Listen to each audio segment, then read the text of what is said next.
أعوذ بالله من الشيطان الرجيم بسم الله الرحمن الرحيم اللهم صل على محمد وعلى آل محمد كما صليت على إبراهيم وعلى آل إبراهيم إنك حميد مجيد اللهم بارك على محمد وعلى آل محمد كما باركت على إبراهيم وعلى آل إبراهيم إنك حميد مجيد آج ہم دیکھیں گے حضور پاک صلی اللہ علیہ وسلم کے معجزات۔ کل ہم نے دیکھے تھے کہ حضور پاک صلی اللہ علیہ وسلم کی انگلیوں مبارک سے جو چشمے بہے تھے، اور ٹوٹل 5 معجزات تھے حضور پاک صلی اللہ علیہ وسلم کے۔ آج ہم دیکھیں گے حضور پاک صلی اللہ علیہ وسلم کا ایک اور معجزہ کہ دودھ سے سیراب ہونا۔ امام بخاری رحمۃ اللہ نے اپنی صحیح جو ان کی کتاب ہے اس میں سیدنا ابو ہریرہ سے روایت کی ہے، فرماتے ہیں کہ واللہ میں بھوک کی وجہ سے پیٹ کے بل زمین پہ لیٹا رہتا تھا اور سخت بھوک کے باعث اپنے پیٹ پہ پتھر باندھے رکھتا تھا۔ ایک دن میں گزرگاہ تھی، ایک وہاں سے اوپر بیٹھا ہوا تھا کہ ابو بکر صدیق رضی اللہ تعالیٰ عنہ کا وہاں سے گزر ہوا، اور میں نے ان سے قرآن پاک کے بارے میں ایک آیت کا سوال کیا، تو انہوں نے میں نے ان سے اس غرض سے سوال کیا تھا کہ وہ مجھے اپنے پیچھے پیچھے آنے کا کہیں گے، مگر انہوں نے ایسا نہیں کیا۔ اس کے بعد کہتے ہیں کہ سیدنا عمر رضی اللہ تعالیٰ عنہ کو وہاں سے گزر ہوا، تو میں نے ان سے سوال کیا، قرآن پاک کی آیت کے بارے میں پوچھا، تو میرا مقصد پوچھنے کا یہ تھا کہ وہ مجھے کہیں گے کہ میرے گھر آ جاؤ کھانے کے لیے، مطلب مجھے کھانا کھلائیں گے، مگر انہوں نے بھی ایسا نہیں کیا۔ پھر کہتے ہیں کہ ابو القاسم یعنی کہ حضور پاک صلی اللہ علیہ وسلم کا گزر ہوا اور میرے چہرے سے ہی پہچان گئے کہ میں کیا چاہتا ہوں۔ تو پھر وہ ابو ہریرہ رضی اللہ تعالیٰ عنہ فرماتے ہیں کہ میں نے عرض کیا رسول اللہ حاضر ہوں، فرمایا میرے پیچھے آؤ۔ حضور پاک صلی اللہ علیہ وسلم نے ان سے کہا کہ تم میرے پیچھے آؤ۔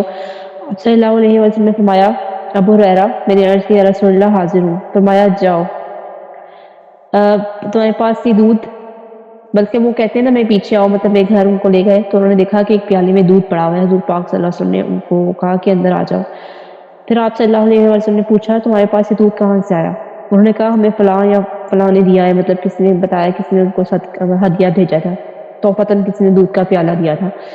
تو آپ صلی اللہ علیہ وسلم نے فرمایا ابو ہریرہ، تو وہ کہتے ہیں حضور پاک صلی اللہ علیہ وسلم میں حاضر ہوں، فرمایا جاؤ اور اہل صفا کو بلا لاؤ۔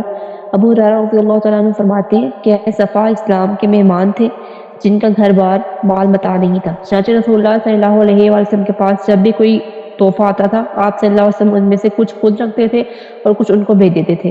جب آپ صلی اللہ علیہ وسلم کے پاس کوئی صدقہ آتا تو وہ آپ صلی اللہ علیہ وسلم سب کا سب ان کے پاس بھیج دیتے اور اس میں سے خود نہ کھاتے۔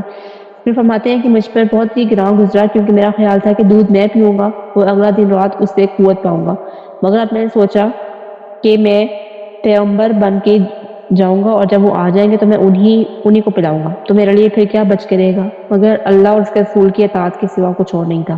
مطلب کہ وہ 3 دن سے بھوکے تھے اور پھر بھی انہیں دودھ کا پیالہ نظر آتا ہے، اور حضور پاک صلی اللہ علیہ وسلم کہتے ہیں کہ یہ دودھ ان تک پہنچا دو، تو وہ کہتے ہیں کہ میں خود کیا پیوں گا۔ لیکن پھر ابو ہریرہ رضی اللہ تعالیٰ عنہ کو ایمان دیکھیں کہ وہ کہتے ہیں کہ اللہ اور اس کے رسول کے اطاعت سب سے ضروری ہے۔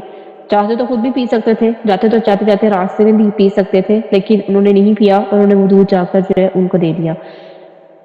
پھر انہوں نے آ کر اجازت مانگی، انہیں اجازت دے دی گئی، گھر پہنچ کے اپنی جگہ پہ بیٹھ گئے۔ رسول اللہ صلی اللہ علیہ وسلم نے فرمایا ابو ہریرہ پکڑو اور انہیں پلاؤ، چنانچہ وہ کہتے ہیں کہ میں نے پیالہ پکڑا اور انہیں دینا شروع کر دیا۔ ایک آدمی پیالہ پکڑتا اور خوب سیر ہو کر پیتا اور پیالہ واپس کر دیتا، حتیٰ کہ میں آخری شخص تک پہنچ گیا۔ اس کے بعد پیالے میں سے رسول اللہ صلی اللہ علیہ وسلم کو میں نے وہ پیالہ پکڑا دیا۔ آپ صلی اللہ علیہ وآلہ وسلم نے اس کو اپنے ہاتھ مبارک پر رکھا جس میں بچا ہوا دودھ تھا۔ آپ صلی اللہ علیہ وآلہ وسلم نے سر اٹھا کر مجھے دیکھ فرمایا ابو ہریرہ، میں نے کہا لبیک یا رسول اللہ، فرمایا میں اور آپ باقی رہ گئے۔ میں نے کہا آپ صلی اللہ علیہ وسلم سچ فرمایا۔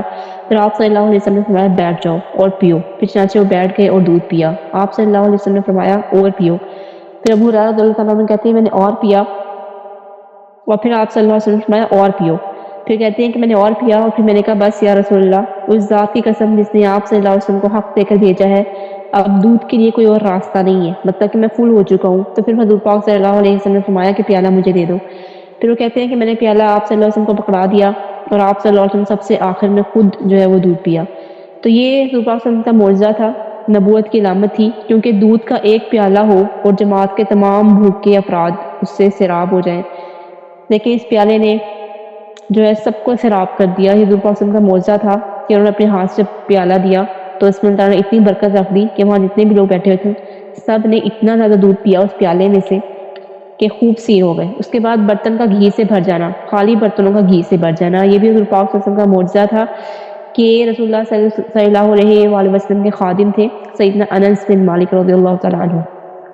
وہ روایت کرتے ہیں کہ ان کی والدہ تھی ام سلیم، ان کے پاس صرف ایک بکری تھی، انہوں نے اس کا گھی ایک برتن میں جمع کیا، مطلب دودھ کے اوپر جو گھی جیسے آ جاتا ہے وہ ایک برتن میں جمع کیا، جس سے وہ برتن بھر گیا تو انہوں نے برتن نہ ربی کو دے دیا اور کہا گھی کا یہ برتن رسول اللہ صلی اللہ علیہ وسلم کو پہنچا دو کہ وہ اسے سالن بنا لیا کرے۔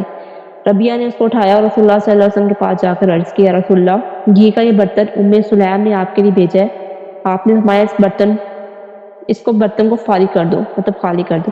چنانچہ برتن صاف کر کے انہیں واپس کر دیا گیا۔ جب ربیہ وہ برتن لے کر واپس آئیں تو ام سلیم گھر میں نہیں تھی، لہذا برتن انہوں نے ایک جو ہے نا جگہ پر لٹکا دیا۔ ام سلیم نے آ کر دیکھا کہ گھی سے بھرا ہوا برتن قطرے ٹپکا رہا ہے۔ انہوں نے کہا ربیہ میں نے کہا نہیں تھا کہ گھی رسول اللہ صلی اللہ علیہ وسلم کو دیا نا؟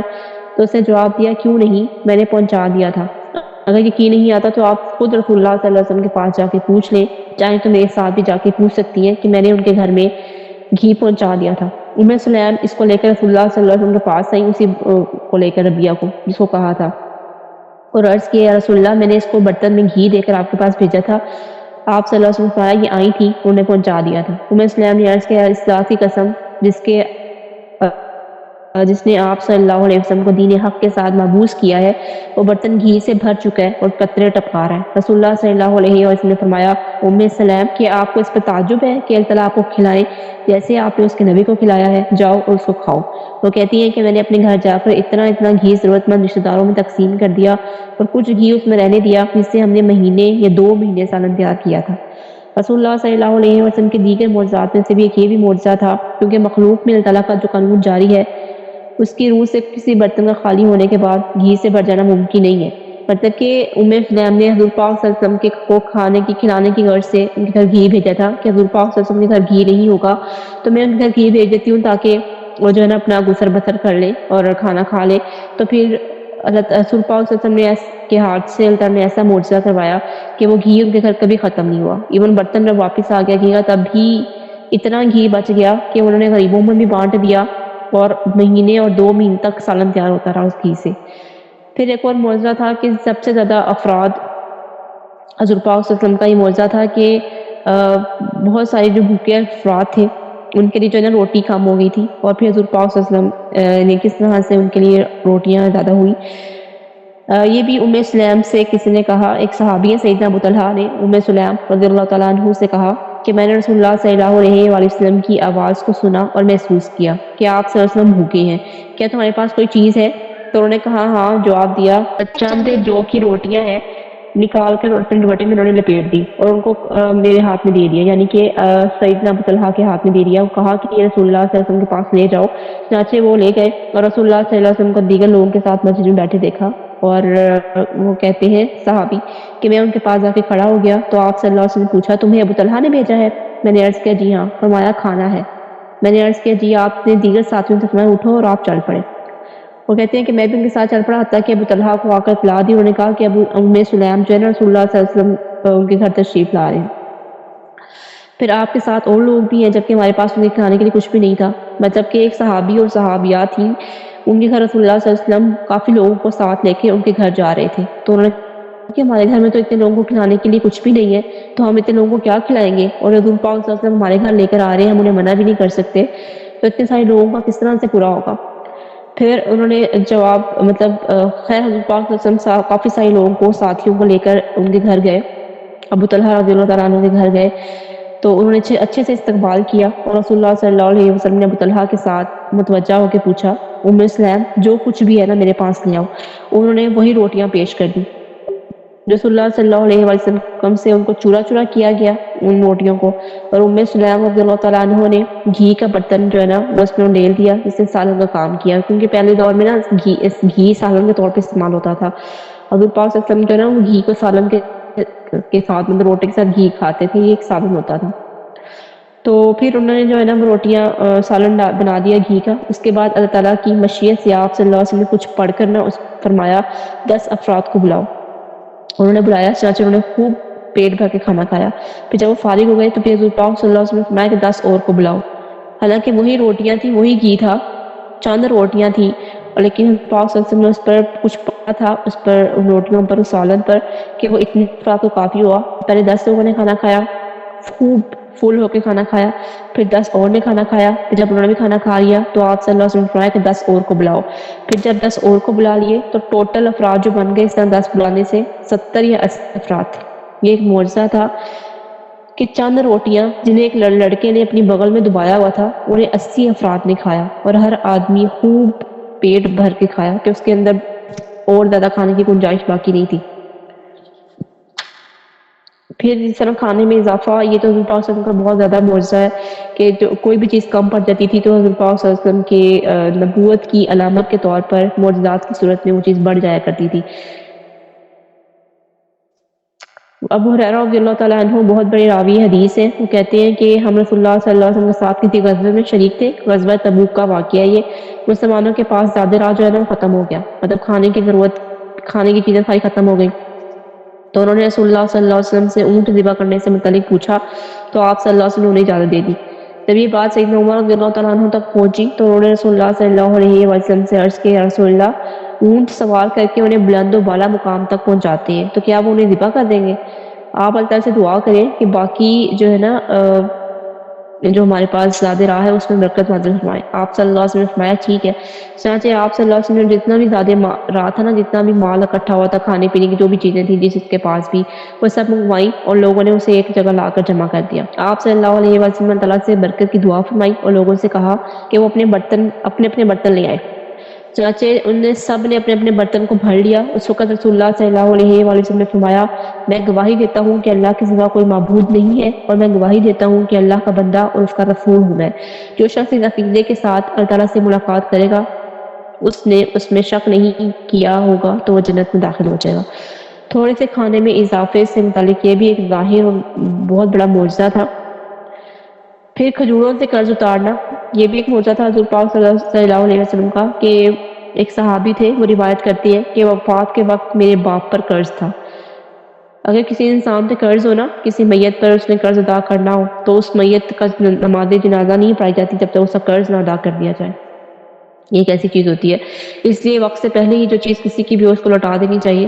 پھر وہ صحابی کہتے ہیں کہ وفات کے وقت میرے باپ پر قرض تھا، میں نے رسول اللہ صلی اللہ علیہ وآلہ وسلم کی خدمت میں حاضر ہو کر عرض کیا، یا رسول اللہ، والد نے قرض چھوڑ کر انتقال کیا ہے اور کھجوروں کے سوا میرے پاس کچھ نہیں ہے، اور کھجوروں کی پیداوار سے کئی سال تک وہ قرض ادا نہیں ہو سکتا۔ چنانچہ آپ صلی اللہ علیہ وآلہ وسلم میرے ساتھ نخلستان میں تشریف لے جائیں تاکہ آپ کے عدم میں قرض دار مجھ پہ سختی نہ کرے۔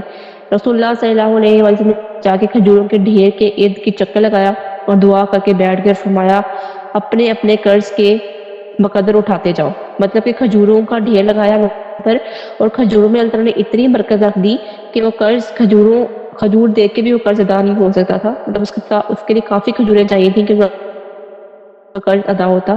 لیکن رسول اللہ صلی اللہ علیہ وآلہ وسلم نے جب ان کھجوروں کا ڈھیر لگایا اور فرمایا کہ جس کا بھی قرض اس انسان نے دینا تھا، اتنے جو ہے نا اس میں سے کھجوریں لے لو۔ ان سب نے کھجوریں اٹھائیں اور اس کے باوجود آپ صلی اللہ علیہ وسلم نے ان کا حق پورا کر دیا، اور اس قدر کھجوریں ابھی باقی تھی، حالانکہ قرض اس قدر زیادہ تھا کہ کئی سال تک کھجوروں کی پیداوار سے بمشکل ادا ہو سکتا، لیکن موجودہ کھجوروں نے ہی تمام قرض داروں کا حق ادا کر دیا، اور ابھی بھی قرض ادا ہونے کے بعد بھی اتنی ہی کھجوریں باقی تھیں جتنا کہ قرض دیتے وقت موجود تھی۔ مطلب کہ ان میں اتنی برکت آ گئی تھی کہ لوگ اٹھاتے جا رہے تھے ان کھجوروں کو، لیکن کھجوروں میں کمی نہیں ہو رہی تھی۔ اللہ تعالیٰ نے اس میں اتنی برکت دی تھی کہ قرض چکانے کے بعد بھی کھجوریں بچ گئی، اور یہ بھی جو ہے حضور پاک صلی اللہ علیہ وسلم کا بہت بڑا معجزہ تھا۔ اس کے بعد ایک درخت کا پھل تسلیم خم کرنا، کہ صرف انسانوں ہی کے نبی نہیں ہے حضور پاک صلی اللہ علیہ وسلم، ہم نے پہلے بھی بات پڑھی تھی کہ صرف انسانوں کے نہیں ہے بلکہ حیوانات کے بھی ہیں، جاندار کے بھی ہیں، بے جان کے بھی ہیں، سب کے نبی ہیں، اور سب پہچانتے ہیں اپنے نبی کو۔ درخت بھی حضور پاک صلی اللہ علیہ وسلم بے حد محبت کرتے تھے۔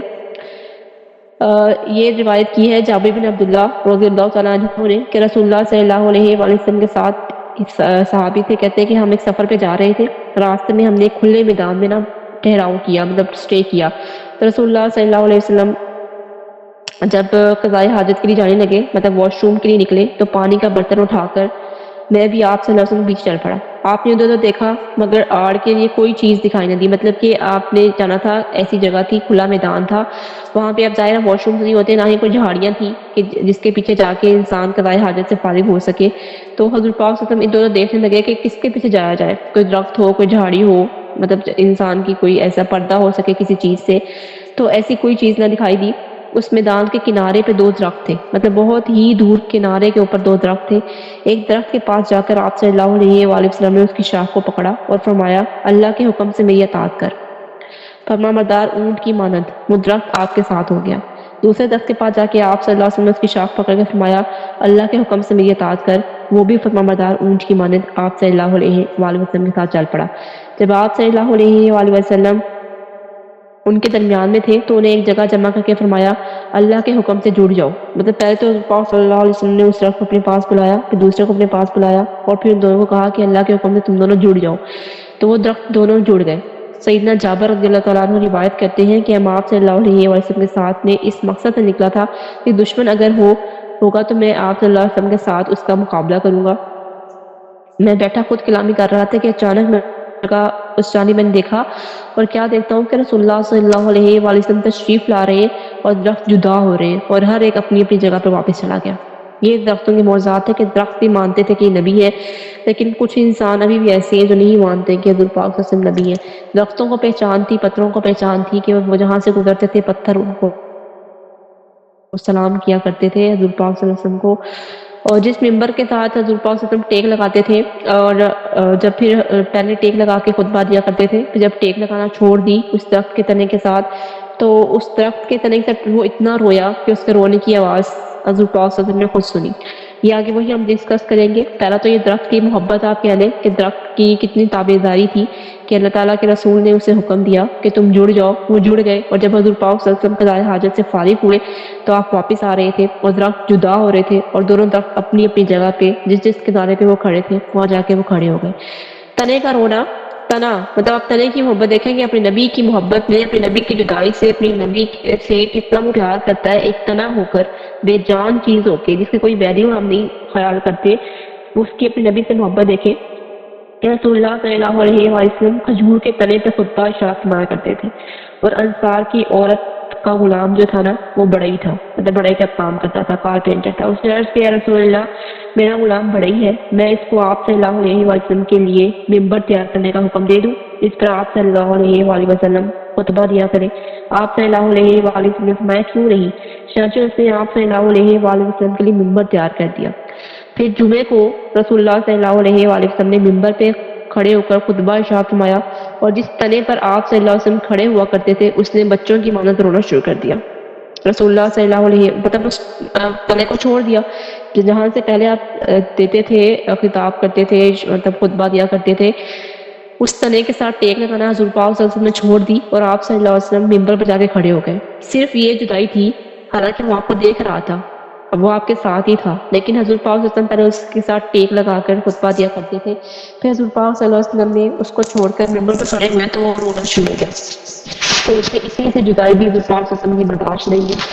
اور پھر رسول اللہ صلی اللہ علیہ وآلہ وسلم نے اس سے فرمایا تنا اس وجہ سے رو دیا کہ پہلے وہ اللہ کا ذکر سنا کرتا تھا. بخاری کے الفاظ ہیں کہ جب کھجور کا تنا بچے کی مانند رویا تو رسول اللہ صلی اللہ علیہ وآلہ وسلم نے ممبر سے اتر کر اس کو اپنے سینے مبارک سے لگا لیا, جس پر وہ خاموش ہو گیا. آپ صلی اللہ علیہ وآلہ وسلم نے فرمایا یہ اس وجہ سے رو دیا ہے کہ پہلے اپنے پاس اللہ کا ذکر سنا کرتا تھا. کھجور کے تنے کا رونا, اللہ تعالیٰ کی ذکر اس کو اتنا پسند تھا, اتنا شوق تھا کہ ایک تو اللہ تعالیٰ کے ذکر کی وجہ سے رویا کہ میرے ساتھ نبی پاک صلی اللہ علیہ وسلم ٹیک لگایا کرتے تھے, اللہ کی باتیں کیا کرتے تھے اور میں سنا کرتا تھا. اب حضور پاک صلی اللہ علیہ وسلم ممبر پہ چلے گئے, مجھ سے دور ہو گئے, اب پتہ نہیں ان کی آواز میرے تک آئے گی یا نہیں آئے گی, پتہ نہیں اب نبی پاک صلی اللہ علیہ وسلم دوبارہ میرے ساتھ ٹیک لگائیں گے نہیں لگائیں گے. تو اس پر کھڑے ہو کر صلی اللہ علیہ وسلم خطبہ ارشاد فرمایا کرتے تھے. وہ کھجور کا درخت محض ایک جامد مخلوق ہے نا, مطلب کہ کرتی بے جان ہے, تو آپ ظاہراً اس کے اندر روح نہیں ہے, نہ اس کے اندر عقل ہے, لہٰذا اس کے بارے میں لوگوں کا جاننا رسول اللہ صلی اللہ علیہ وسلم کی نبوت اور رسالت کی صداقت بہت بڑی دلیل ہے کہ تنے کو بھی پتہ ہے کہ اللہ کی نبی ہے. اور تنے کی بھی محبت آپ دیکھیں کہ ہم انسانوں کی اتنی محبت اپنے نبی سے نہیں ہے جتنی کہ بے جان چیزوں کی تھی. بعد ہے کنکریوں کا جو تھا کہ کنکریاں کس طرح سے جو ہے نا کنکریوں کی اب محبت دیکھتے ہیں اس میں کہ یہ روایت کی ہے سیدنا ابو ذر غفاری رضی اللہ تعالیٰ عنہ، وہ کہتے ہیں کہ میں نے سنا، میں نے ایک ایسی چیز میں حاضر کی، اس کے بعد میں سیدنا عثمان رضی اللہ عنہ کے پاس اس کا ذکر کیا، اور کچھ انہوں نے بھی اس میں جو ہے ایڈ کی باتیں، مطلب انہوں نے بھی اس کے بارے میں بیان کیا کہ میں ایک ایسا شخص تھا جو رسول اللہ صلی اللہ علیہ وسلم کی خلوت کو تلاش کیا کرتا تھا کہ جب حضرت پاک صلی اللہ علیہ وسلم تنہائی میں ہوں، میں ان سے ملوں، ان سے باتیں کروں. تو ایک دن میں نے آپ صلی اللہ علیہ وسلم کو تنہائی میں بیٹھے دیکھا اور اس خلوت کو غنیمت خیال کیا کہ شکر ہے حضرت پاک صلی اللہ علیہ وسلم اکیلے بیٹھے ہوئے، ان کے پاس کوئی بھی نہیں ہے، اب جا کے میں ان سے باتیں کرتا ہوں اور جا کے ان کی جو ہے وہ تنہائی کو، مطلب کہ ان کے ساتھ، مطلب کیا کہیں گے آپ اس کو، کہ میں ان کے ساتھ ٹائم اسپینڈ کرتا ہوں، ان کے ساتھ بیٹھتا ہوں. تو مجھے بہت خوشی ہوئی کہ حضرت پاک صلی اللہ علیہ وسلم اکیلے بیٹھے ہوئے، تو یہ بہت اچھا موقع ہے. تو میں فٹافٹ جا کے ان کے پاس بیٹھ گیا. اس کے بعد کہتے ہوئے بیٹھا ہی تھا کہ سیدنا ابو بکر رضی اللہ تعالیٰ عنہ نے آ کے سلام کیا اور آپ صلی اللہ علیہ وسلم کے دائیں دائیں بیٹھ گئے. ان کے بعد سیدنا عمر رضی اللہ تعالیٰ عنہ آ گئے، انہوں نے بھی آ کے سلام کیا اور سیدنا ابو بکر صدیق رضی اللہ تعالیٰ عنہ کے پاس بیٹھ گئے. ان کے بعد سیدنا عثمان رضی اللہ عنہ آ گئے، انہوں نے بھی آ کے سلام کیا تو وہ سیدنا عمر کے ساتھ بیٹھ گئے، تو سارے ایک لائن میں بیٹھ گئے.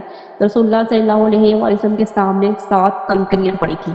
آپ صلی اللہ علیہ وسلم نے ان کو اپنے ہاتھ میں اٹھایا تو انہوں نے تسبیح کہنا شروع کر دیا، مطلب کنکریوں نے تسبیح کہنا شروع کر دی، حتیٰ کہ وہ کہتے ہیں کہ میں نے کھجور کے تنے کی مانند ان کی آواز کو سنا. جیسے میں نے پہلے تنے کے رونے کی آواز سنی تھی، اسی طرح میں نے کنکریوں کو بھی تسبیح پڑھتے ہوئے سنا. اس کے بعد آپ صلی اللہ علیہ وسلم نے رکھ دیا تو وہ خاموش ہو گئے. آپ صلی اللہ علیہ وسلم نے دوبارہ انہیں اٹھایا تو سیدنا ابو بکر صدیق رضی اللہ تعالیٰ عنہ کے ہاتھ پہ رکھ دیا تو وہ تسبیح کرنے لگی، حتیٰ کہ میں نے کھجور کے تنے کی مانند ان کی آواز کو سنا. پھر انہوں نے نیچے رکھ دیا تو وہ چپ ہو گئی. اس کے بعد آپ صلی اللہ علیہ وسلم نے ان کنکریوں کو اٹھا کر سیدنا عمر رضی اللہ تعالیٰ عنہ کے ہاتھ پہ رکھا تو انہوں نے تسبیح پڑھنا شروع کر دی، اور پھر کہتے ہیں کہ میں نے ان کی آواز سنی. پھر کہتے ہیں کہ جیسے انہوں نے کنکریوں کو نیچے رکھا ان کی آواز بند ہو گئی. اس کے بعد حضور پاک صلی اللہ علیہ وآلہ وسلم نے وہ کنکریاں اٹھا کر سیدنا عثمان رضی اللہ عنہ کے ہاتھ پر رکھ دی، اور وہی ہوا کہ انہوں نے جیسی کنکریاں ان کے ہاتھ پر رکھی تو کنکریاں تسبیح پڑھنا شروع ہو گئی، اور کہتے ہیں کہ میں نے ان کی آواز سنی. اس کے بعد پھر انہوں نے کنکریوں کو نیچے رکھ دیا، اور کنکریوں کو نیچے رکھا تو ان کی تسبیح جو تھی وہ بند ہو گئی. پھر آپ صلی اللہ علیہ وسلم نے انہیں نیچے رکھ دیا تو وہ خاموش ہو گئی. رسول اللہ صلی اللہ علیہ وسلم نے فرمایا یہ نبوت کی خلافت ہے، مطلب کہ یہ نبی کا بہت بڑا ایک معجزہ ہے. کہ دیکھیں ہر چیز، ہم نے قرآن پاک میں پڑھا تھا نا، ایک آیت تھی کہ ہر چیز خوشی یا ناخوشی سے اللہ تعالیٰ کی حمد و ثنا بیان کر رہی ہے، سوائے انسان کے. انسان بہت غافل ہے، بہت غافل ہے، بہت زیادہ. اور ہر چیز، چاہے رات ہے چاہے دن ہے، ہر چیز اللہ تعالیٰ کا ہم ذکر کر رہی ہوتی ہے، ہر ٹائم کر رہی ہوتی ہے، ہر ٹائم. اس زمین اور آسمان میں جو کچھ بھی ہے نا وہ اللہ تعالیٰ کی حمد و ثنا بیان کر رہا ہے، سوائے اس کی مخلوق کے، مطلب سوائے انسان کی. مخلوق میں تو سارے جانور بھی اللہ تعالیٰ کو پکار رہے ہوتے ہیں، پرندے بھی پکار رہے ہوتے ہیں. اور یہ بھی ہمیں قرآن پاک میں پڑھا تھا نا کہ جو بھی اللہ تعالیٰ رزق دیتا ہے پرندوں کو، وہ اسی وجہ سے دیتا ہے کہ اللہ تعالیٰ کا ذکر بہت زیادہ کرتے ہیں، وہ جتنا ذکر کرتے ہیں اس سے ذکر کے سبب ان کو رزق ملتا ہے.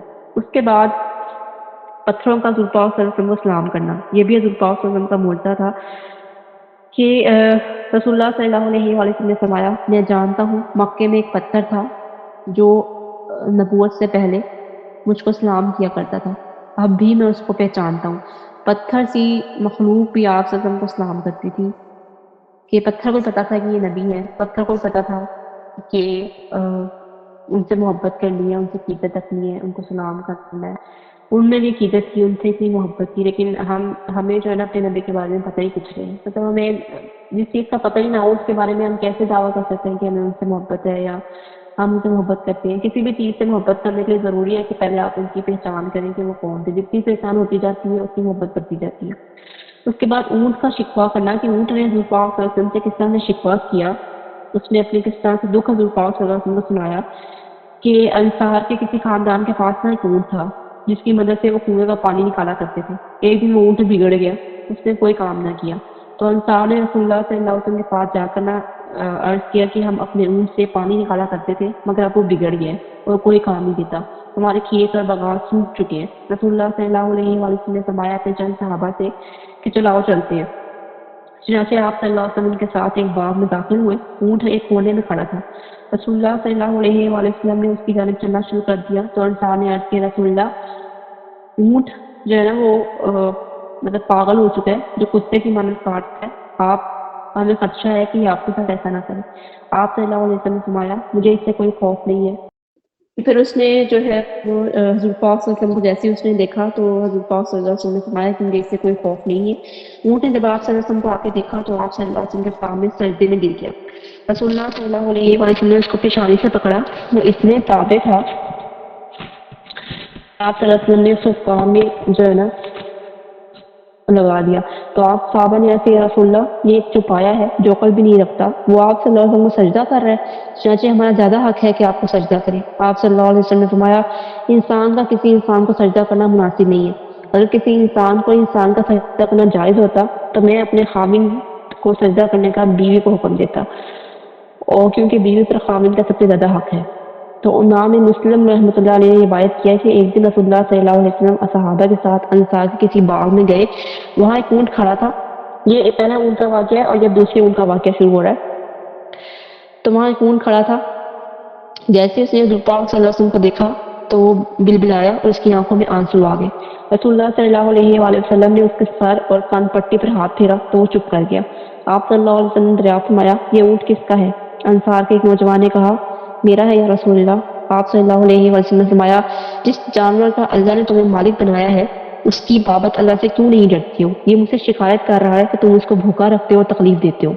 مطلب اس اونٹ نے حضور پاک صلی اللہ علیہ وسلم کو بتایا کہ یہ میرے ساتھ ایسے کرتا ہے، مطلب اس نے اپنے مالک کی شکایت حضور پاک صلی اللہ علیہ وسلم سے کی، یہ مجھ سے بہت زیادہ کام لیتا ہے اور مجھے اس حساب سے کھانا نہیں دیتا، میرا اس حساب سے خیال نہیں رکھتا جس حساب سے میرے سے کام لیتا ہے۔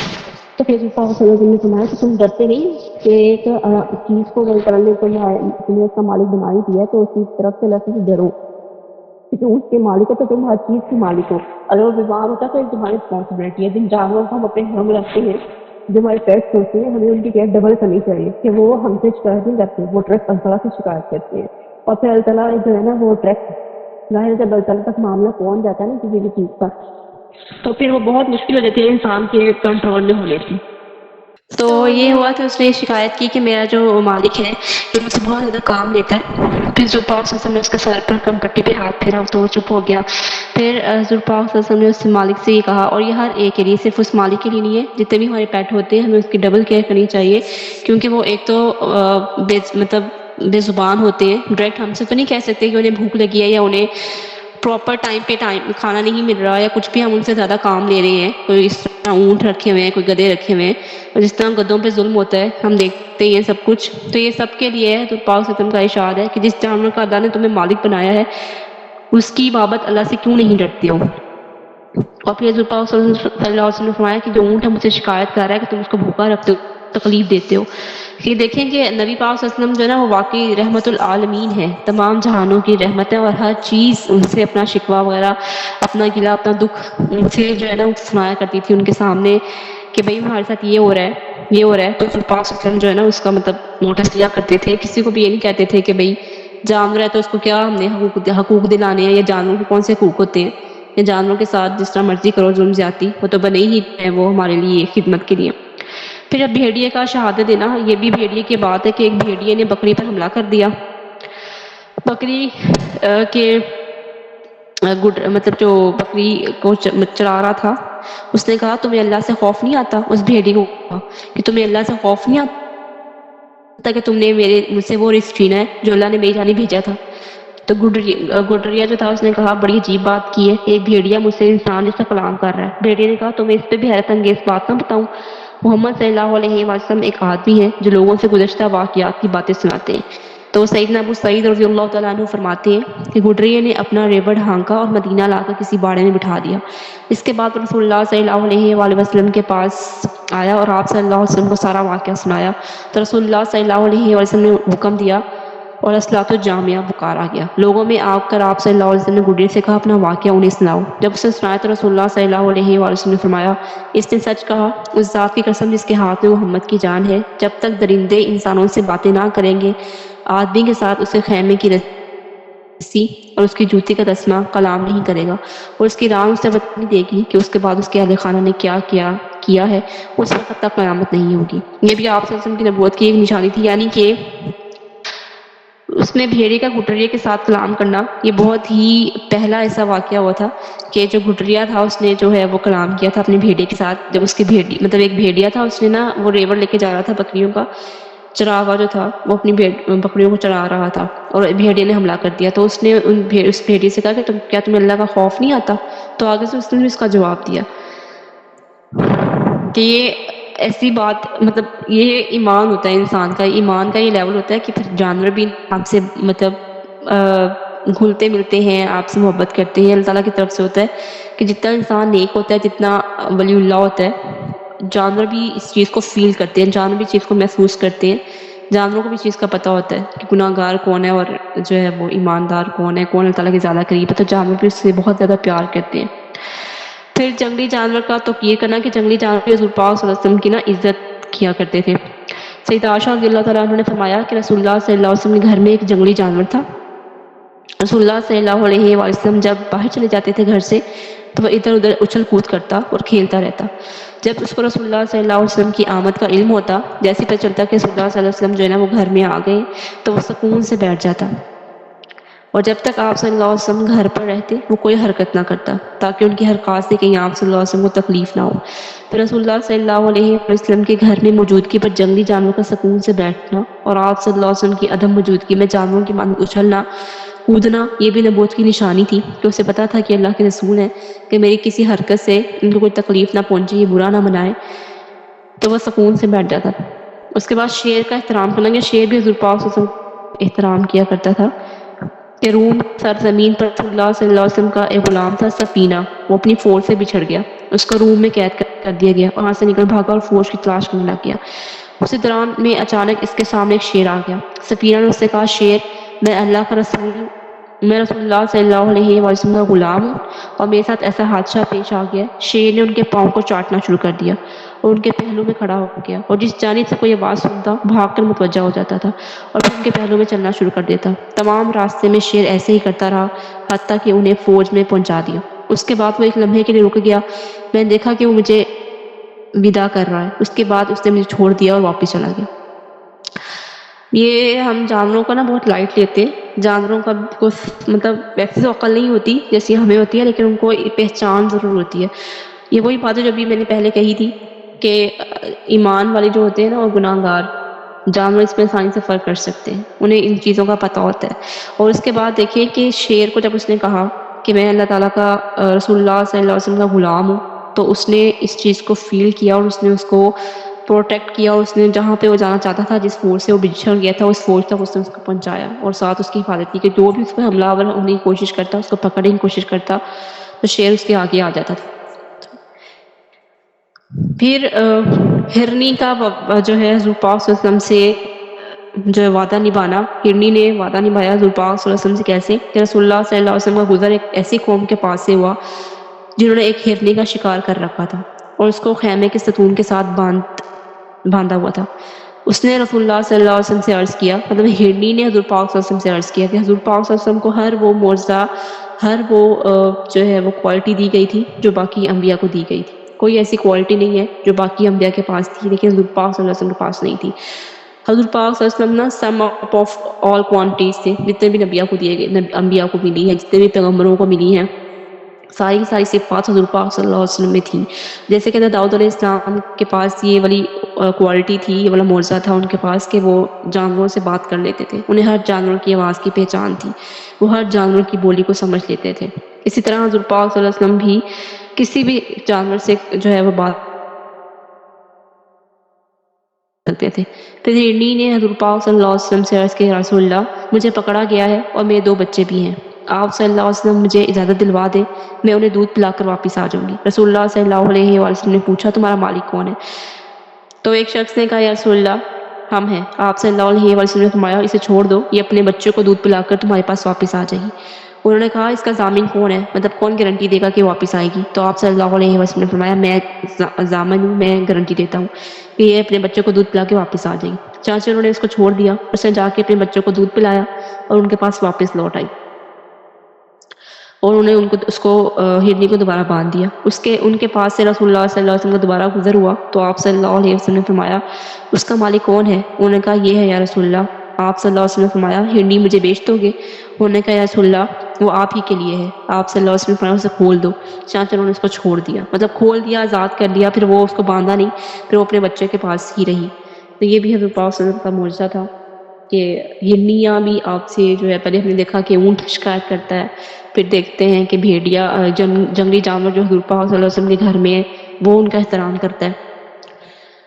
اب یہاں ہرنی نے بھی حضرت پاک صلی اللہ علیہ وسلم نے شکایت کی کہ میرے 2 بچے ہیں اور یہ مجھے چھوڑ نہیں رہے، انہوں نے مجھے باندھا ہوا ہے، تو آپ مجھے اجازت دے دیں کہ مجھے چھوڑ دیں، صرف اتنی دیر کی مہلت دے دیں کہ میں انہیں دودھ پلا کے واپس آ جاؤں۔ پھر ایک اور معجزہ ہے کہ ایک عورت نے اپنے بچے کے ساتھ رسول اللہ صلی اللہ علیہ وسلم کی خدمت میں حاضر ہو کر عرض کیا اس پر آسیب ہے جو کھانے کے وقت اس میں حاضر ہوتا ہے اور ہمارا کھانا خراب کر دیتا ہے۔ رسول اللہ صلی اللہ علیہ وآلہ وسلم نے اس کے سینے پر ہاتھ پھیرا، اس کے لیے دعا فرمائی تو اس نے کیا کر دی، جس میں سے سیاہ رنگ کا چھوٹا سا جانور نکلا جو دھو رہا تھا۔ یہ بھی آپ صلی اللہ علیہ وسلم کی نبوت کی نشانی ہے کہ آسیب زدہ بچے کے سینے پہ ہاتھ مبارک رکھنے سے اور اس کے لیے دعا کرنے سے اس کا جن فارم میں باہر نکلا اور وہ چلا گیا۔ پھر ایک نابینا تھا، اس کو بینائی واپس مل گئی۔ نبینا شخص رسول پاک صلی اللہ علیہ وسلم کی خدمت میں حاضر ہوا اور اس نے عرض کیا رسول اللہ تعالیٰ سے دعا فرما دیں کہ مجھے عافیت دے دیں۔ آپ صلی اللہ علیہ وسلم نے فرمایا اگر آپ چاہیں تو اس کو اپنی آخرت کے لیے رکھیں، یہ بہت بہتر ہوگا، اور اگر آپ چاہیں تو میں آپ کے لیے دعا کر دیتا ہوں۔ اس نے عرض کیا رسول اللہ نہیں، آپ میرے لیے دعا فرما دیں۔ آپ صلی اللہ علیہ وآلہ وسلم نے اس کو وضو کر کے 2 رکعت نماز پڑھنے کا حکم دیا اور فرمایا ان کلمات کے ساتھ دعا مانگو کہ یا اللہ میں آپ سے سوال کرتا ہوں اور آپ کے نبی محمد صلی اللہ علیہ وسلم کے ساتھ آپ کی جانب متوجہ ہوتا ہوں، وہ نبی رحمت ہے، یا محمد صلی اللہ علیہ وآلہ وسلم میں اپنی ضرورت کے لیے آپ صلی اللہ علیہ وسلم کے ساتھ متوجہ ہوا ہوں اور آپ اس کو پورا فرما دیں، یا اللہ میرے حق میں محمد صلی اللہ علیہ وسلم کی سفارش قبول فرمائیں۔ اس آدمی نے عمل کیا تو وہ صحت یاب ہو گیا، مطلب کہ صحت اس طرح سے آ گئی کہ اس کی آنکھیں، مطلب اس کی نور جو تھا آنکھوں کا اسے واپس مل گیا، نبینا کی بصارت جو ہے نا وہ واپس آ گئی۔ اس لیے کے لیے کہ اللہ تعالیٰ سے سوال کرنا، اس کا نماز پڑھنا، اس کو دعا سکھانا، یہ سب حضرت پاک صلی اللہ علیہ وسلم نے کیا۔ اور پھر غزوہ خیبر کے موقع پر رسول اللہ صلی اللہ علیہ وآلہ وسلم نے فرمایا کل جھنڈا میں اس شخص کو دوں گا جو اللہ اور اس کے رسول سے محبت کرتا ہے، اور اللہ اور اس کا رسول بھی اس سے محبت کرتے ہیں، اللہ تعالیٰ اس کے ہاتھ پر فتح عطا فرمائیں گے۔ یہ غزوہ خیبر کی بات ہو رہی ہے۔ پھر جب صبح ہوئی تو آپ صلی اللہ علیہ وآلہ وسلم نے سیدنا علی رضی اللہ تعالیٰ عنہ کو بلایا اور صحابہ اکرام نے عرض کیا رسول اللہ وہ مریض ہیں اور آشوب چشم میں مبتلا ہیں۔ آپ صلی اللہ علیہ وسلم نے فرمایا انہیں میرے پاس لاؤ۔ جب انہیں آپ صلی اللہ علیہ وآلہ وسلم کے پاس لایا گیا تو آپ صلی اللہ علیہ وآلہ وسلم نے اپنے تھوڑے سے لاب دہن کے ساتھ ان کی آنکھوں میں تھوکا، جس سے ان کا درد ختم ہو گیا اور وہ دوبارہ کبھی آشوب چشم کا شکار نہیں ہوئے، ان کی آنکھوں میں کبھی ان کو بیماری دوبارہ نہیں لگی۔ یہ حضرت پاک صلی اللہ علیہ وسلم کے لاب دہن کی برکت تھی۔ اس کے بعد غزوہ احد میں ایک صحابی تھے، ان کی آنکھ پر تیر لگا تھا کہ ان کی آنکھ کا جو ڈیلا تھا نا وہ نکل کے باہر گر گیا تھا۔ رسول اللہ صلی اللہ علیہ وآلہ وسلم نے اپنے مبارک ہاتھ سے اس کو اپنی جگہ پر رکھ دیا، اس سے فوراً ہی ٹھیک ہو گیا، بلکہ پہلے سے بھی زیادہ خوبصورت ہوگی۔ مطلب وہ آنکھ جو حضور پاک صلی اللہ علیہ وسلم نے جو گر گئی تھی وہ اٹھا کے جب دوبارہ ان کی آنکھ میں لگائی، ان کا ڈیلا جو آنکھ کا نکل گیا تھا اس کو واپس رکھا، تو وہ آنکھ پہلی بار آنکھ سے زیادہ خوبصورت ہو گئی تھی۔ کیوں؟ کیونکہ اس میں حضور پاک صلی اللہ علیہ وسلم کے ہاتھ مبارک لگے تھے۔ پھر ایک اور معجزہ ہے کہ رسول اللہ صلی اللہ علیہ وسلم کے پاس ایک قبیلے کی عورت آئی اپنا بچہ لے کے، جو بات نہیں کرتا تھا، گونگا تھا۔ رسول اللہ صلی اللہ علیہ وسلم نے کلی کر کے اپنے ہاتھوں کو دھویا۔ یہ جو باتیں ہو رہی ہیں نا، آنکھ کی بینائی کا واپس آ جانا اور آنکھ کی بیماری سے شفا یاب ہو جانا، آنکھ اتر گئی ہے، گر گئی ہے، واپس آ جانا، یہ سارے معجزات اللہ تعالیٰ نے پھر عیسیٰ علیہ السلام کو دیے تھے کہ وہ بینائی بھی ٹھیک کر دیتے تھے، وہ کوڑ پن بھی ٹھیک کر دیتے تھے، اندھا پن بھی ٹھیک کر دیتے تھے، اور مردوں کو زندہ بھی کر دیتے تھے، جیسے ہم نے قرآن پاک کی کلاس میں پڑھا تھا نا۔ اب دیکھیں وہ معجزات بھی حضور پاک صلی اللہ علیہ وسلم کو دیے گئے ہیں، مطلب کہ کوئی ایسا معجزہ جو کسی نبی کو دیا گیا ہو، کوئی ایسا معجزہ نہیں ہے وہ حضور پاک صلی اللہ علیہ وسلم کو نہ ملا ہو۔ اس کے بعد استعمال شدہ پانی سے علاج کرنا تھا، کیسے کہ وہ عورت اپنا بچہ لے کر آئیے جو گونگا تھا، بات نہیں کر سکتا تھا۔ رسول اللہ صلی اللہ علیہ وآلہ وسلم نے کلی کر کے اپنے ہاتھوں کو دھویا اور یہ پانی عورت کو دے کے حکم فرمایا اس سے بچے کو بھی پلا دینا اور اسی سے غسل بھی دینا۔ چانچہ اس نے ایسا ہی کیا اور اس کا بچہ صحت یاب ہو گیا، اتنا عقل مند ثابت ہوا کہ وہ داناؤں سے بھی سبقت لے گیا۔ پھر لکڑی کا بھی تلوار بن جانا کہ ایک تھے صحابی عکاشہ بن محسن رضی اللہ تعالیٰ عنہ، ان کی تلوار ٹوٹ گئی. بدر کے دن تھے، لڑائی ہو رہی ہے میدان جنگ میں، تلوار ٹوٹ گئی ہے. اب وہ کیسے لڑے؟ تو رسول اللہ صلی اللہ علیہ وآلہ وسلم نے انہیں خشک چھڑی تھما کر فرمایا اس کے ساتھ جنگ کرو.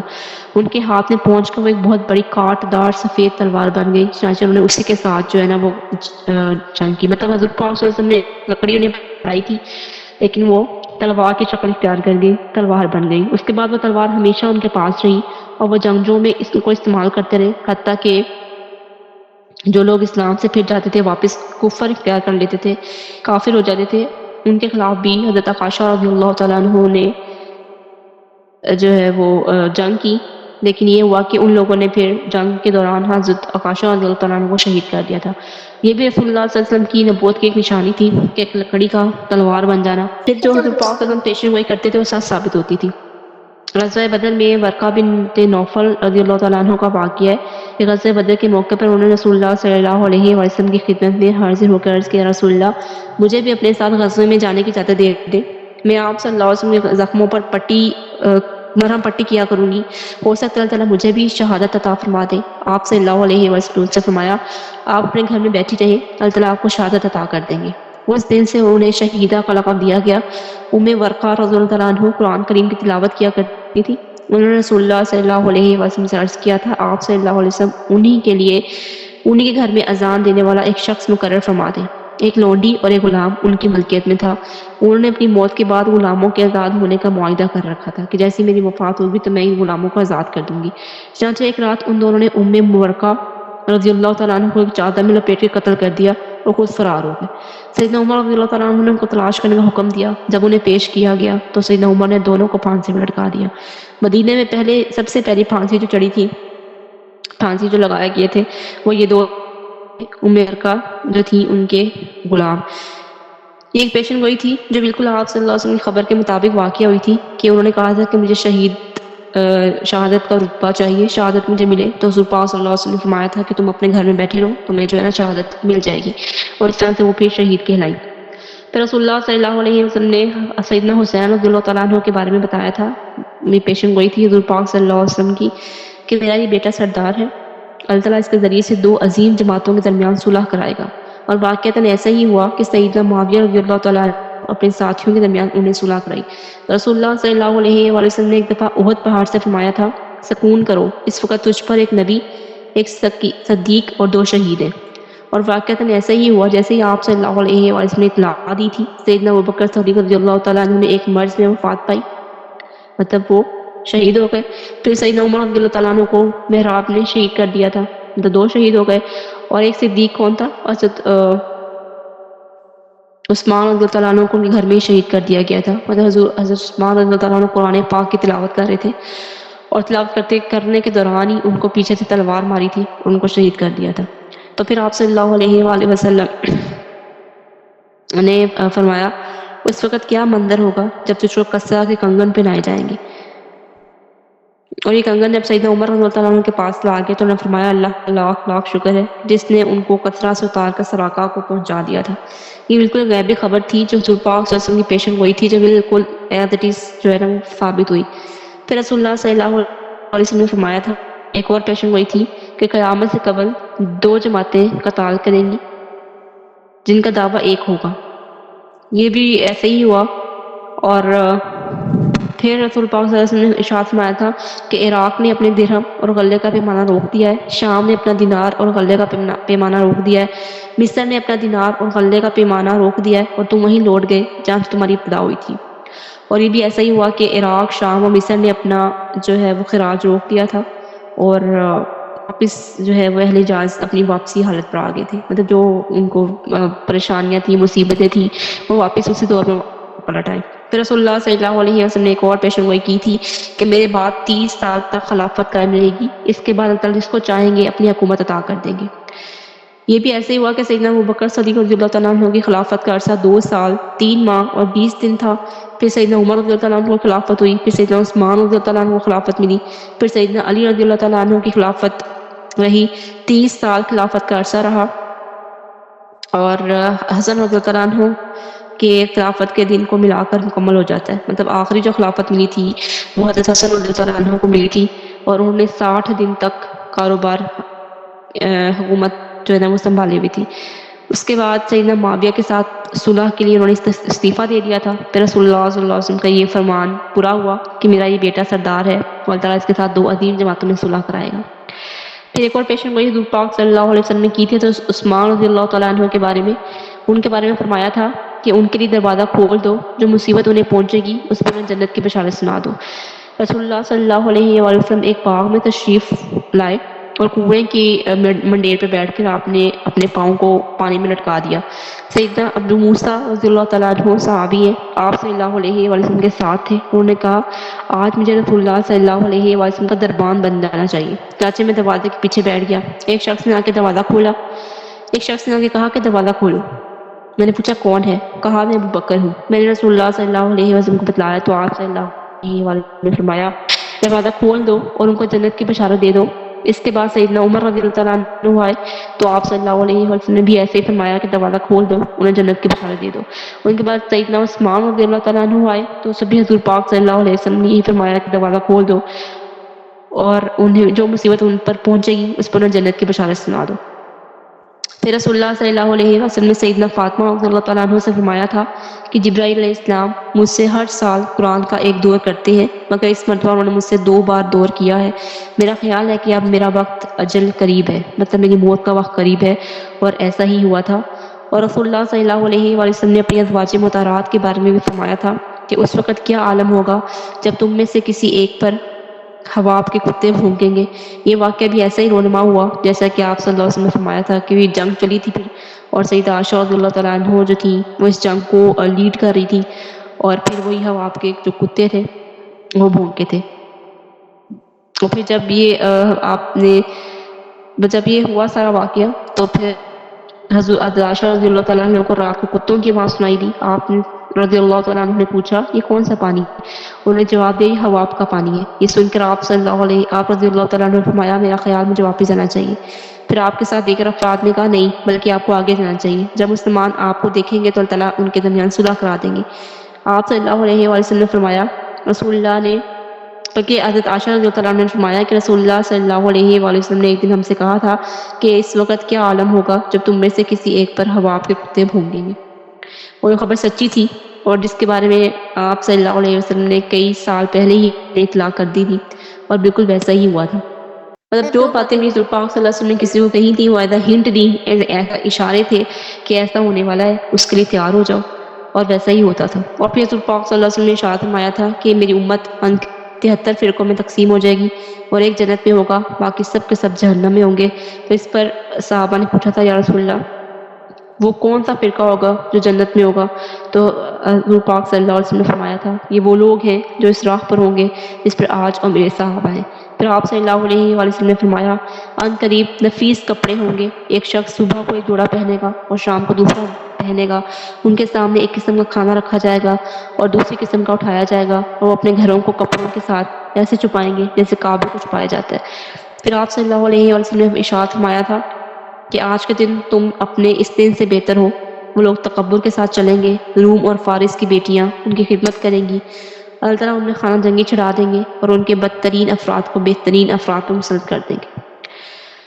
یہ جو بات ہے نا کہ میری امت 73 فرقے میں بٹے گی، صرف فرقے مراد نہیں ہے، مطلب وہ فرقے مراد نہیں ہے ہم فرقہ پرستی سمجھتے ہیں کہ اہل سنت، تشیع، اہل حدیث اور دیوبندی، بریلوی، یہ فرقے نہیں ہیں. اس سے مراد ہے کہ وہ فرقے مطلب کہ کوئی کسی کی عبادت کرے گا، کوئی کسی کی عبادت کرے گا، کوئی کسی کو پوجے گا، کوئی کسی چیز کو معبود بنا لے گا، اس طرح کے فرقے بنیں گے. مطلب کوئی آگ کی پوجا کرنے والے مجوسی ہوں گے، کوئی یہودی ہوں گے، کوئی نصارہ ہوں گے، کوئی ہندو ہوں گے، کوئی بتوں کی پوجا والے ہوں گے. اس طرح کے فرقے بنیں گے اور اس میں سے صرف ایک وہ فرقہ جنت میں جائے گا جو حضور پاک صلی اللہ علیہ وسلم کو فالو کرتا ہوگا اور حضور پاک صلی اللہ علیہ وسلم کے صحابہ کو فالو کرتا ہوگا.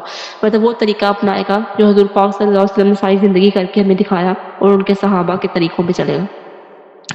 اگر ہم کسی اور کی قوم کی مشابہت اختیار کرتے ہیں، ہم کسی اور کے کلچر کو فالو کرتے ہیں، کسی اور سے کچھ بھی لیتے ہیں، کچھ بھی فالو کرتے ہیں، تو یہ ہمیں نہیں کرنا چاہیے، کیونکہ ہمیں سے وہ طریقہ اپنانا چاہیے. جب بھی کوئی کام کریں تو یہ دیکھیں کہ صحابہ نے کام کیا تھا یا رسول اللہ صلی اللہ علیہ وسلم نے یہ کام کیا تھا، کہ جو کام ہم کر رہے ہیں ہم کون سا کام کر رہے ہیں. ہم کسی امت، کسی اور مذہب سے وہ چیزیں لے رہے ہیں، ہم کسی اور کا کلچر اپنا رہے ہیں، ہم کسی اور کا ٹرینڈ لے رہے ہیں، یا ہم نیا ہی کوئی طریقہ نکال رہے ہیں اسلام میں جو کسی نے بھی نہیں کیا، ہم وہ کام کر رہے ہیں۔